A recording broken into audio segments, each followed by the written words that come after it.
Good morning ඔයාලට. ඉතින් ඔයාලා හොඳින් ඇති කියලා හිතනවා. ඉතින් ඔයාලා මගේ channel එකට අලුත් නම් subscribe කරලා එකතු වෙන්න කියලා ආදරෙන් ඉල්ලා සිටිනවා. ඉතින් අද මම අරගෙන ආවේ ඔයාලට කොණ්ඩේ වැටෙන එක නවත්ත ගන්න recipe එකක්. ඉතින් මම මේක එකටම ගත්තේ උළුහාල්. මම මේ උළුහාල් ටික හොඳට තම්බලා තමයි අරගත්තේ.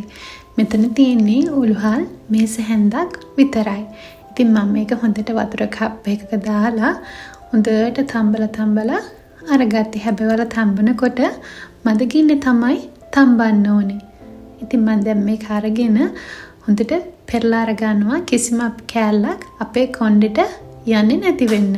නැත්තම් ඔයාලා කොණ්ඩේ හේදුවට පස්සේ කොණ්ඩේ නිකන් කුඩු හිටි. මේ තියෙන්නේ ලුණු. මම මෙතන අරගත්තේ ලුණු භාගෙකුයි වතුර චුට්ටක් දාලා මම හොඳට ලුණු ටික blend කරගත්තා. ඒකත් මම පෙරලා තමයි අරගත්තේ.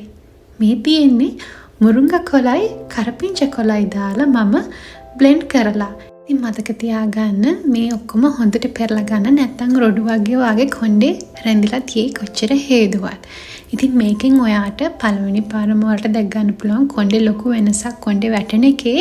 ඉතින් විනාඩි 30කට වැඩිවා මේක දාලා තියන්න කැමති නම් ඔයාට පුළුවන් ඔයාගේ කොණ්ඩෙත් හොඳ හයියට දිගටම වවා ගන්න. ඉතින් මේ තියෙන ගොඩාක් පවර්ෆුල් මික්ස්චර් එකක්. ඉතින් මම මේ කොඩුවට දාගන්නකොට මම පොඩි කොටන් කෑල්ලක් තමයි එහෙම නැත්නම් පුළුන් කෑල්ලක් තමයි යූස් කරන්නේ.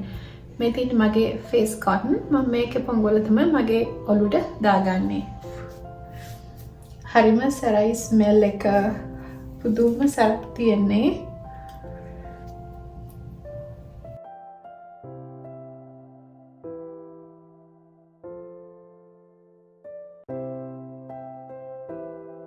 යනවා ඔළුව හොදගන්න. මම ඔයාලට ඔළුව හේතුවට පස්සේ පෙන්නන්න මම නානකට වටිච්ච කොණ්ඩ ගන්න.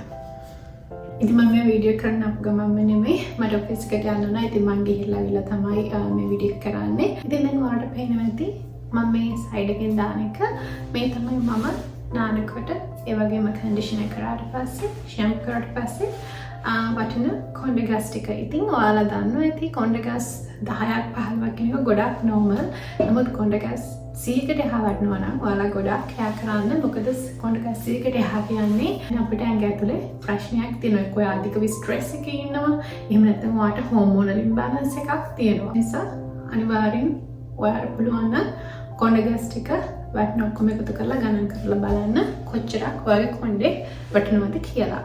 ඉතින් ඔයාලා දන්නවා ඇති ලුණු කියන දේ පෙරලා තියෙන්නේ සල්ෆර් වලින්. ඉතින් සල්ෆර් වලින් පෙරලා තියෙන ලුණු අපේ කොණ්ඩේ වැටෙන එක නවත්තන්න උදව් කරනවා වගේම කොණ්ඩේ ගොඩාක් ඝනකම කරන්න උදව් කරන දෙයක්. ප්‍රශ්නේ තියෙන්නේ දැන් මම නම් කැමති නෑ ලුණු ස්මෙල් එක ඔළුවෙන් එනවට. මොකද අපි කෙනෙක් එක්ක ඩීල් කරනකොට ඔෆිස් එකට යනකොට ඒ ස්මෙල් එක ගොඩාක් එන්නේ. මම කරන දෙයක් තමයි මම ගොඩාක් වෙලාවට මගේ කොණ්ඩේ හේදුවට පස්සේ ලුණු දාලා මම කරන්නේ මගේ ෂැම්පූ එකට රෝස්මෙරි තෙල් චුට්ටක් දාන. එහෙම නැත්නම් මම මින්ට් කලර් ජූස් එක අරගෙන එනි බ්ලෙන්ඩ් කරලා ඒ ජූස් එක මම හොඳට පෙරලා අරගෙන මගේ කොණ්ඩේට මම ඒ ජූස් එක ටිකක් දාලා තියලා තියෙනවා විනාඩි 30ක් 40ක්. එතකොට ඒකෙන් අර ලුණු ස්මෙල් එක ඔක්කොම උරාගෙන මම නැවතත් කොණ්ඩේ හොදලා දානකොට සීතල වතුරෙන් ඒ ස්මෙල් එක ඔක්කොම යනවා. ඉතින් ඔයාලට ලංකාවේ නම් ලේසියෙන්ම ගෙදර මින්ට් තියෙන නිසා හදාගන්න පුළුවන්. එක්ක ඔයාලට මින්ට් තෙල් ටිකක් හදාගන්න පුළුවන්. එහෙම නැත්නම් ලේසියෙන්ම දේ තමයි මින්ට් ජූස් එක. ඉතින් අනිත් එක තමයි දැන් මම ඔයාලට දාන ස්ක්‍රීන් එකේ එක්කෙනෙක්ගේ ෆොටෝස් වගේක්. මේ ඉන්නේ මෙයාට කොණ්ඩේ වවා ගන්න ගොඩක් අමාරු කෙනෙක්. ඉතින් මම මේ දාලා තියෙන සත 3ක් ඇතුළත එයාගේ ප්‍රෝග්‍රස් එක. ඉතින් එයාට කොණ්ඩේ ෂූට් එකක් තියෙනකොට තමයි මට කතා කරේ මම දන්න කෙනෙක්ගේ හස්බන්ඩ් කෙනෙක්. ඉතින් එයාගේ කොණ්ඩේ වවා ගන්න මේන් දෙයක් තමයි මම අර හදපු ඉස්සලා තෙල් එකයි ඒකම තමයි මේ ඉන්න මේ ලුණු ලීවින් වතුර එකයි. ඉතින් ඔයාලට මේ දෙක එකතු කරලා හම්බෙච්ච රිසල්ට් එක තමයි මම ඔයාලට පෙන්නන්නේ. මෙයා මේක සත 3ක් වගේ කාලයක් ඇතුළත හම්බෙච්ච රිසල්ට් එකක් කියලා තමයි මට වෙලා තිබෙන්නේ දැන් දවස් 4කට විතර කලින්. අනිත් එක තමයි ඔයාලා අහලා තියෙන අලෝපේෂියා. ඒ කියන්නේ කොණ්ඩේ තනින් තන හිස් තැන් එන එක. ඒ කියන්නේ අපේ කොණ්ඩේ තනින් තන කොණ්ඩේ වැටෙනවා. ඉතින් වගේ දෙයකටත් ලුණු වලින් ගොඩාක් හොඳ ප්‍රතිඵලයක් ලබා ගන්න පුළුවන්. හැබැයි ඔයා ඒකත් එක්ක කන්සිස්ටන්ට් වෙන්න ඕනේ. ඒ කියන්නේ ඔයා අද යූස් කරලා හෙට කරන්න නැතුව සතියකට පස්සේ කරලා හරියන්නේ නැහැ. එහෙම ඔයාලට රිසල්ට් එකක් හම්බෙන්නේ නැහැ. ඉතින් ඔයා අද කරනවා නම් ඒක කැපවීමෙන් කරන්න දවසක් කර දවසක් මේක ගන්න. ඔයාලට පුළුවන් ලුණු තෙල් හදලා තියාගෙන ඒකත් යූස් කරන්න. හැබැයි මතක තියාගන්න ඔයාලා ලුණු තෙල් හදනකොට ඔයාලා ගන්න ඔයාලගේ තෙල් එක පොල් තෙල් වේවා ඔලිව් තෙල් වේවා ඒ දෙක හොඳ පිරිසිදු තෙල් වෙන්න ඕනේ. ඔයාලට පුළුවන් ඉන්ද්‍රු තෙල් ගන්න. ඒ නමුත් ඒ හැමදේම හොඳ පිරිසිදු තෙල් වෙන්න ඕනේ. නැත්තම් ඒ තෙල් එක කාලයක් යනකොට නරක වෙන බැලුවොත් ඔයා හදපු රෙසිපි වලට විසික් කරන්න වෙන්නේ. ඉතින් දැන් ඔයා ලුණු තෙල් එකක් හදනකොට ඔයාට තියෙන්නේ ලුණු ගෙඩි අරගෙන හොඳට බ්ලෙන්ඩ් කරලා එහෙම නැත්නම් චූටියට කපලා මද ගින්නේ ඔයා කැමති තෙල් එකක් එක්ක රත් කරන්න. හැබැයි ඔයා ඒ ලුණු ටික පිච්චෙන්න එහෙම නැත්නම් බැදෙන්න දෙන්න එපා. මද ගින්නේ ඒක අර වතුර ගතිය නැති වෙගෙනකොට ලුණු කෑල්ලේ ඔයා ඒක ලිපෙන් බාලා හොඳට තෙල් ටික පෙරලා ගන්න. අනිත් දේ තමයි ලුණු වලින් කරන්නේ අපි ඔළුවට කොණ්ඩේ වැවෙන්න ලේගම්නාගමනය සපයන එක වැඩි කිරීමක්.